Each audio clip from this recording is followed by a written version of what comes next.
अस्सलाम वालेकुम व्यूअर्स। तो आज जो है वो हम केमिस्ट्री का लेक्चर करने जा रहे हैं। इस ब्लॉग के सिलसिले में कुछ बच्चों का है कि भाई हमें बैलेंस केमिकल इक्वेशन के बारे में कुछ बताओ। अब ये जो है वो फर्स्ट ईयर के भी हो सकता है, इंटर का भी हो सकता है, मैट्रिक और 9 का भी। तो ये वसी लेक्चर है, इसको ज़रा आप गौर से समझने की कोशिश करें। पहले हम देखते हैं कि बैलेंस इक्वेशन होती क्या है और हम उसको कैसे जो है वो बैलेंस करते हैं। तो इसकी डेफिनेशन क्या है? पहले डेफिनेशन है chemical equation is short statement of chemical reaction, यानी किसी भी कीमियाई अमल की मुख्तसर जो है वो खुलासा जो है उसको हम केमिकल इक्वेशन कहते हैं।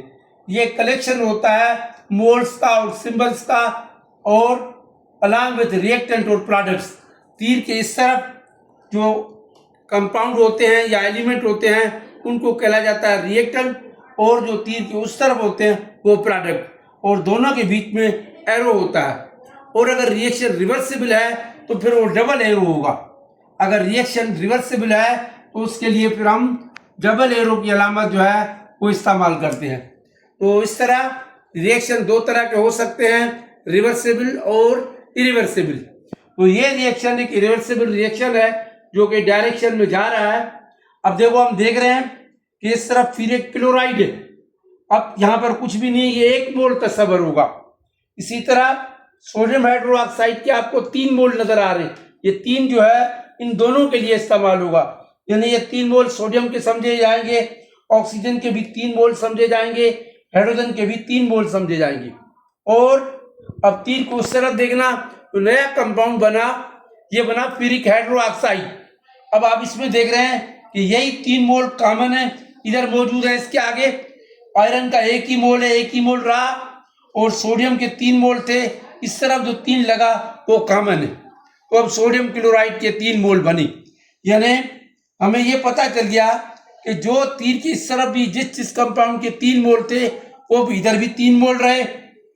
जिसका 1 मोल था उसका इधर भी 1 मोल रहा, और जिसके जो है वो जो मोल थे वो अपने ऑर्गन का अगर मास निकालेंगे, मास का वजन करेंगे तो तीर के इस तरफ और इस तरफ मास भी बराबर होगा। यानी जितना वजन हम सबका कलेक्ट करेंगे, नीचे लिखेंगे वजन सबका, आयरन का, क्लोरीन का, सोडियम का, ऑक्सीजन का, इनका टोटल करेंगे तो तीर के इस तरफ और ये इस तरफ जो है ये दोनों राइट और लेफ्ट हैंड साइड जो है उन पे मास भी बराबर होगा। तो अब ये तो आपको पता है कि इनऑर्गेनिक रिएक्शन जितने भी होते हैं ये होते हैं फर्स्ट, सेकंड और थर्ड के रिएक्शन होते हैं। ये 6 और 7 ग्रुप हाइड्रोजन के साथ या उन एलिमेंट के साथ ही मोस्टली इनऑर्गेनिक रिएक्शन होते हैं। जबकि बीच वाले कंपाउंड के जैसे कार्बन के रिएक्शन है वो ऑर्गेनिक के रिएक्शन होते हैं। वो केटाइन या एनाइन के लिहाज से रिएक्शन नहीं करते। इनऑर्गेनिक रिएक्शन में पॉजिटिव आयन नेगेटिव आयन के साथ, मिसाल के तौर पर ये नेगेटिव आयन था, ये पॉजिटिव आयन था, यानी इसकी वैलेंसी इस तरफ 3 प्लस थी और इसकी 1 माइनस थी, और ये चूंकि 3 थे ये 3 माइनस ही समझी जाएगी, तो ये 3 माइनस ही समझी जाएगी। अब ये देखो बराबर थी। अब यही वजह थी, ये 1 था और ये प्लस 1 था सोडियम का। तो ये केटाइन और एनाइन आपस में मिलकर के वापस से जो प्रोडक्ट बनाते हैं उसमें भी केटाइन आयन जो है और एनाइन जो है वो बराबर होते हैं। ये तो आपको पता ही होगा कि जो है वो दोनों तरफ से केटाइन आयन जो है वो बराबर है। जैसे सोडियम की +1 है, क्लोरीन की -1 है। अब देखो जो बनने वाला प्रोडक्ट है उसकी वैलेंसी 0 होगी। तो इस तरह से हमने देखा कि मगर ऑर्गेनिक रिएक्शंस में ये केटाइन और एनाइन का तस्वर नहीं होता। उसमें इलेक्ट्रॉनी जोड़े रिएक्शन करते हैं या बॉन्ड बनते हैं बीच में, वो होते हैं। मगर इनमें मोल का वही सिस्टम है, मोल वही रखे जाते हैं। मिसाल के तौर पर ये बेंजीन जो है 1 मोल है, ये हाइड्रोक्लोरिक एसिड का 1 मोल है। अब यहाँ से एक हाइड्रोजन रिप्लेस होता है, ये 5 हो जाते हैं। ये वाला एक हाइड्रोजन यहाँ से और हाइड्रोजन 2, ये और ये 2 हाइड्रोजन आपस में 1 मोल हाइड्रोजन गैस बना लेते हैं। और साथ में जो क्लोरीन का था वो इस हाइड्रोजन की जगह ले लेता है, और ये देखो इसका बॉन्ड जो है वो इस बेंजीन के साथ बन जाता है, ये क्लोरोबेंजीन और हाइड्रोजन।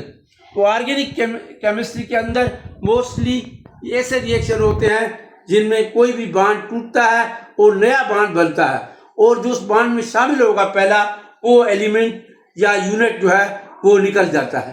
तो ये इस तरह से ऑर्गेनिक रिएक्शन में पॉजिटिव में केटायन और एनायन का तस्वर नहीं होता, जबकि इनऑर्गेनिक रिएक्शन में केटायन और एनायन का तस्वर होता है। मगर एक चीज दोनों में कॉमन होती है, इक्वल ऑन बोथ साइड क्या होता है, एटम्स ऑफ एलिमेंट्स दोनों साइड पे देखो बराबर है। इस तरफ 6 हाइड्रोजन के एक साथ, इस तरफ 5 और 2 7। ठीक है भाई, क्लोरीन का एक, देखो क्लोरीन का एक, हाइड्रोजन कार्बन के 6, कार्बन के 6।